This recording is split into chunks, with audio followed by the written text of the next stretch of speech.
Hi everybody, John back again. In this video I'm going to show the next batch of records that I've kind of collected since last year and haven't really gotten around to show.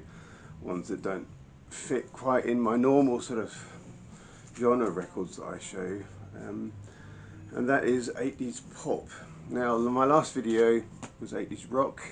I got all sorts of groans from people, particularly thinking about Pete on the West Coast.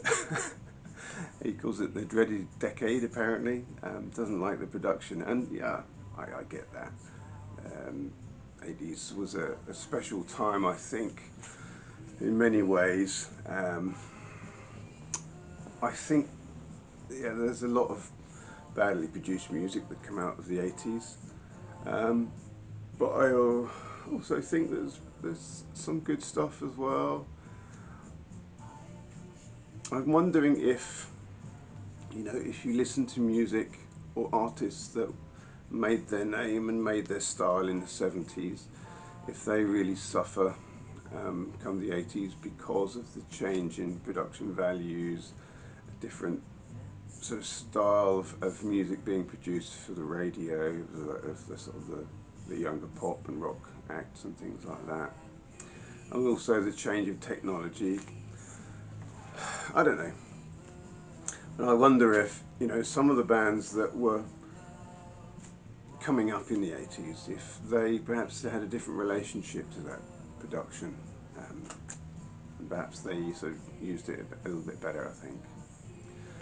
Anyway, so I'm going to start off by showing this record. I bought this from a local bookshop to me. It's the Lilac Time first album, and I'm a huge fan of the Lilac Time. So Stephen Duffy, who was one of the original forming members of what went on to become Duran Duran, this is his band really. He'd had sort of like a pop,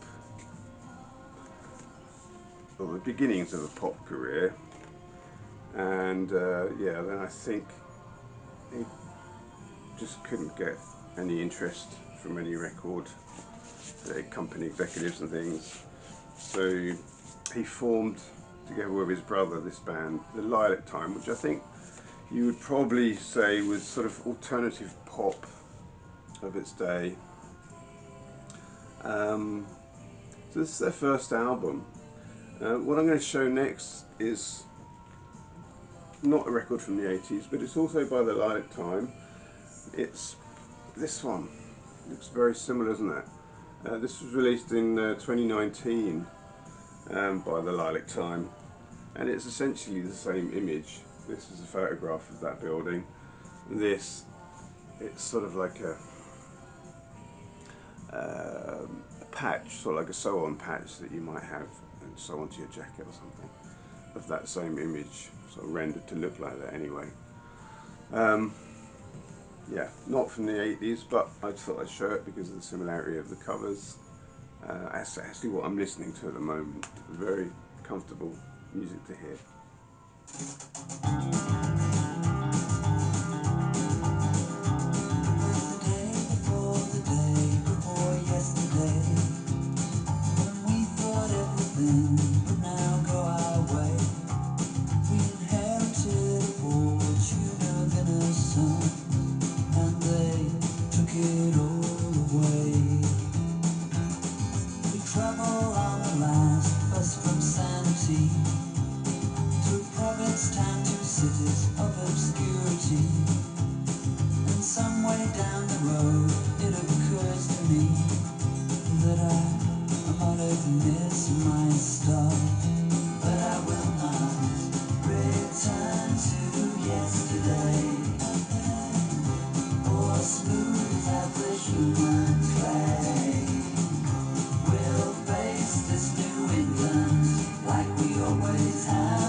So I found that in this bookshop local to me in Lantwick Major.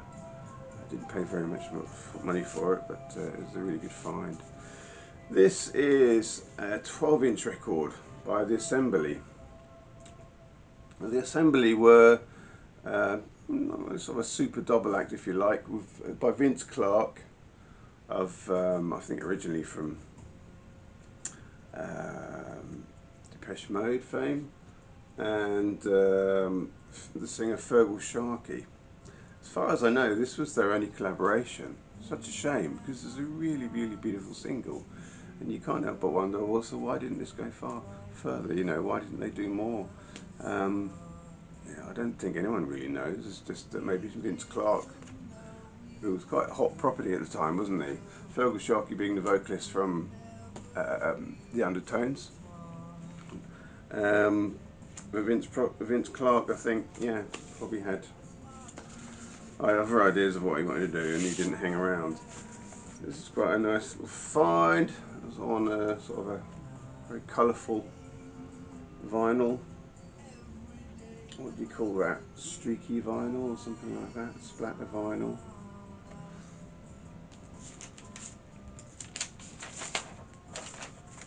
I bought this whilst on holiday with my family. We go camping often in the summertime. I think somewhere Lancashire way. Always like to sort of stop if there's any. You see these curiosity shops, stroke, antique type places. It's always worth poking about to see what you can turn up there. This is car boots I find, similar vein. So Yazoo. Yeah, Alison Moyet, who sings in this, is actually from a town very close to me, called Basildon, just up the road. It's a sort of stone's throw away from my hometown. And what can you say? 12-inch, brilliant. Human League. This was another car boot sale find. Fascination. Extended version.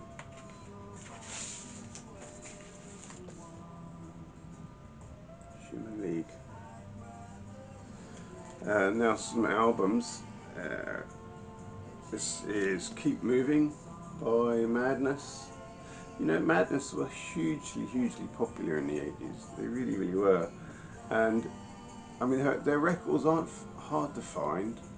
They are about, because they sold so many copies. But I think they were, because they were pretty much bought up by kids at the time. They're often in quite poor state, badly looked after.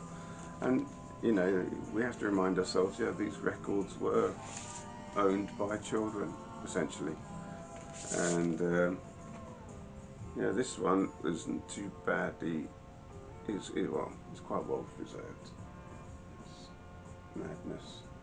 Madness for me are a band a bit like what the sort of similar relationship I used to have to the Beatles, and that I knew their singles, I knew the hit songs, but I didn't know the albums. And I lived through the 80s. Madness were on the radio a lot. I know all of their singles. I think I've got really good compilations by them. But their albums, I can't really say that I'm that familiar with. Maybe I'm wrong, but I get this feeling that they're perhaps a little bit inconsistent in quality. Might be wrong. That's just my view. I'll get around to listening to them all the way through one day. So this one, tail end of the 80s, this is 1990. This is Springtime for the World. I used to be a huge fan of the Blow Monkeys. Dr. Robert is just brilliant. I like their first 4 albums. I think are just incredible. Really good. And this is one that came out, I guess, when I started to sort of listen to music in a different direction. I started getting more into hard rock and things come 1990. So this came out, and yeah, I missed it.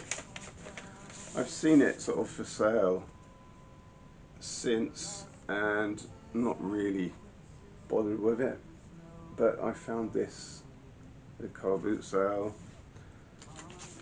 and grabbed it, and yeah, it's alright. I mean, yeah, come the 90s you start getting into this, you know, what eventually sort of goes on to be the Britpop thing, and I guess this isn't a million miles away from heading in that direction. I much prefer the earlier stuff. It's probably a grower.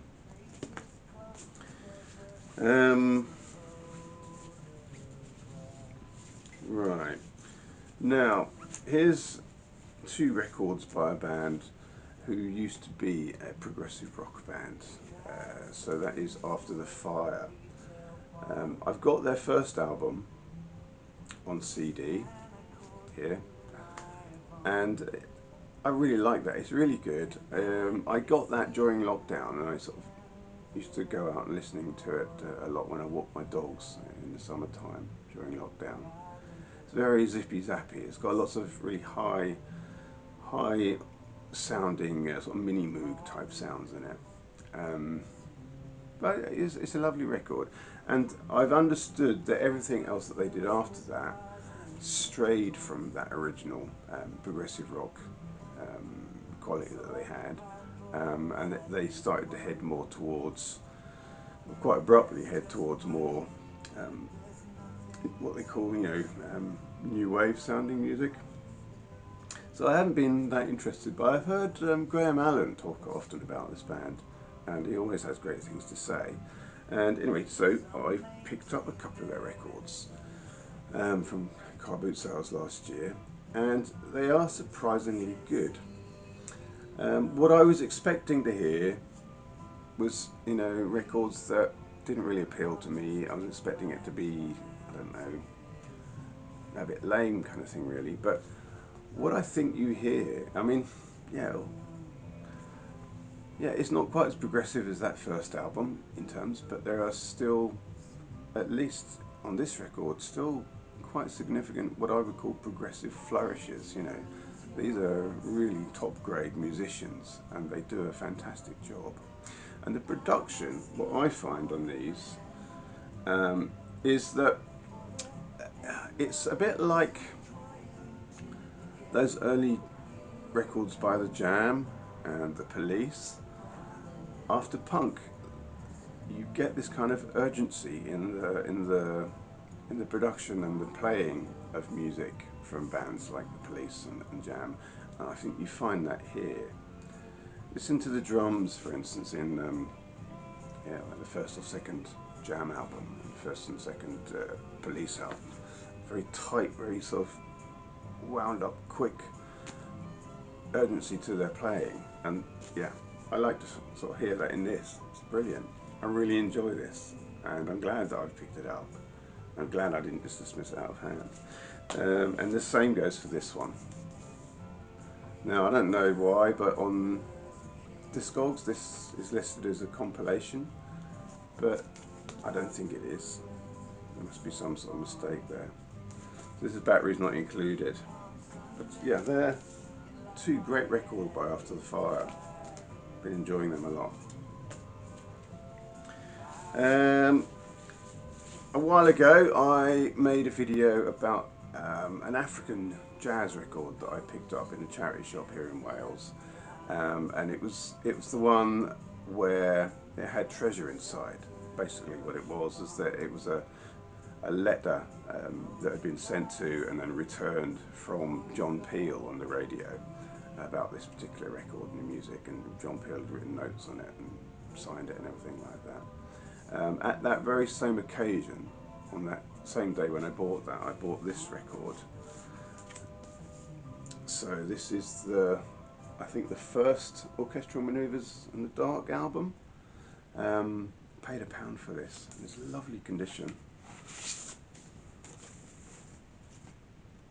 Brilliant sounding record. Anyway, so this is a great record, I think, by anyone's standards.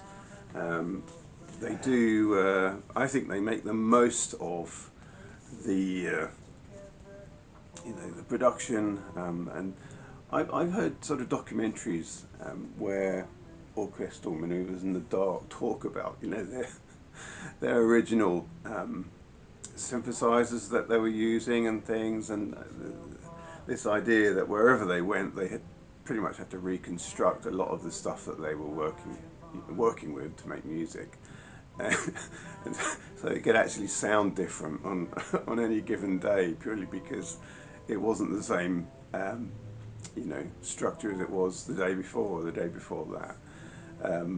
But it's electronic music recorded. I think I don't know. Maybe it was analog still now, but I don't know. It says recorded and mixed at Gramophone Suite in Liverpool. But I like this record, and yeah, it's not. I don't think I'm being controversial by saying that they were definitely influenced by Kraftwerk, who were doing not stuff not a million miles away from this in the decade before. Now,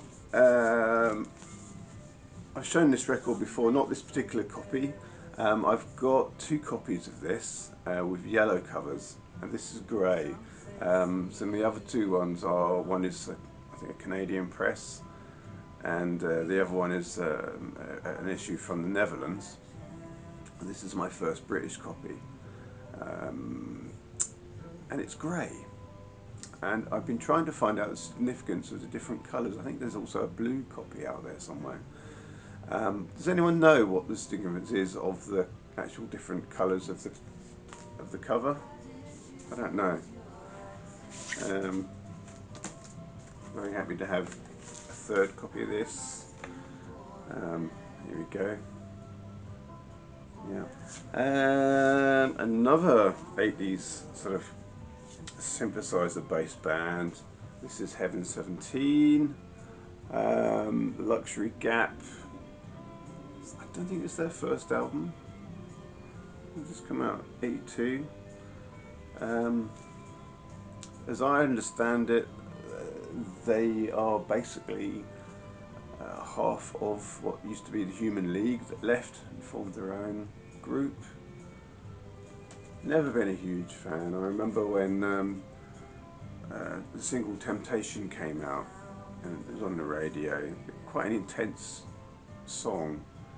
I remember hearing it when I was about, I'd have been about 13 when it was in the charts.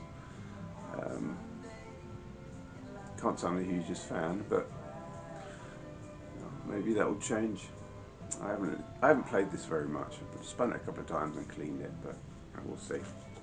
See where we go with that one. Some records you have to live with for a while, don't you? Now, a while ago, George in Scotland mentioned, whether he showed a CD or a record, but he mentioned a band called Icehouse, and he spoke about them in sort of quite glowing terms, and mentioned that there was a sort of a quality about them that was very similar to Japan, and I think dare I say Roxy Music, and I was always been sort of curious about that. And anyway, I turned up this record at Car Boots Hole last summer. This is Love in Motion. Actually got a different cover and a different album title. I think it was, called this just for the UK release. They're actually from Australia. And I was really curious to get this, bring it home, clean it up and listen to it. And George isn't wrong. It is definitely inspired, I think, by what David Sylvian was doing in Japan.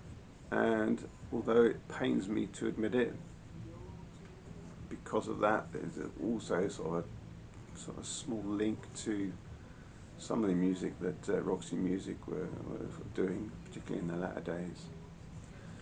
Interesting record. Love to get more of this stuff. But being an Australian band, I think generally their records, there aren't many of them around here in Europe. could be wrong, but this is the first one I've ever seen. Paid £4 for it, but not a bad record at all. Got a very lush inner sleeve too.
Anyway, so that's Icehouse, my last record.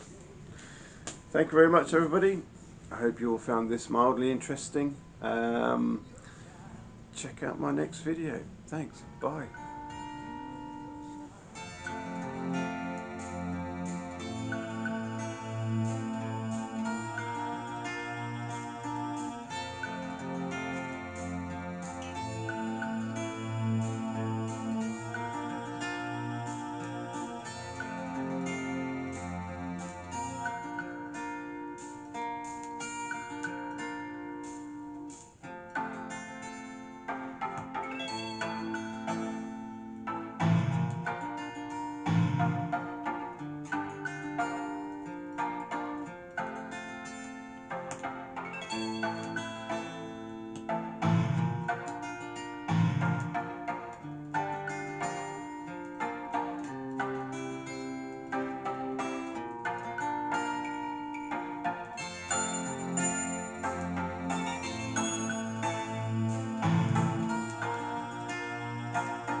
I know just what to say, it's just a game of play.